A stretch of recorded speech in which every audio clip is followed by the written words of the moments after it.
Well, a big debate on how much homeowners in Florida should pay in property tax. Florida Governor Ron DeSantis called lawmakers into a special session that begins tomorrow to consider a property tax relief measure that could appear on your ballot this fall.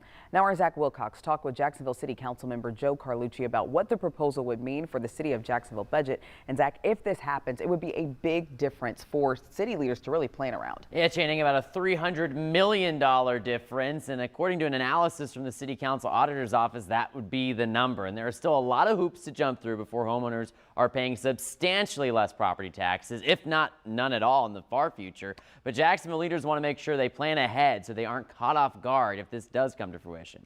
We've never had to look at the budget through the lens of a, $300 million deficit. The city of Jacksonville went into this fiscal year with about a $2 billion budget, but roughly half of it went toward the Jacksonville Sheriff's Office and Jacksonville Fire Rescue. So if you take $300 million from the remaining amount, the rest of our disposable income, so to speak, it isn't that much. That's the situation Jacksonville City Council member Joe Carlucci and the rest of the council are preparing to manage if a possible ballot measure to increase the homestead exemption for property taxes by 5 times the amount to $250,000 were to be approved by Florida voters. Any incentive money like that would likely have to be cut. We have to make decisions on what can be cut. Do we have to backfill some of this, and so on and so forth. Jacksonville Mayor Donna Deegan shared a statement saying it's still, quote, a long way off from becoming a reality. State leaders are meeting this week to discuss a ballot measure, then voters would need to approve it in November. However, the mayor went on to say property tax revenue barely covers police and fire, saying, quote, it will put public safety in jeopardy to eliminate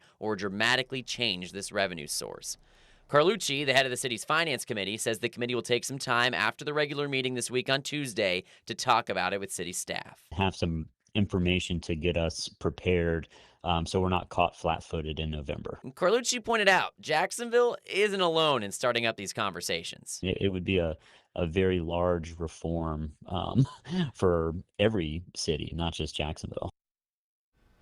And Carlucci mentioned the 26-27 budget will take effect in October. So even if this gets on the ballot and is approved, it wouldn't hit the next budget. So there'd still be a lot of time to sort everything out before the first budget it would impact in 27-28. Channing.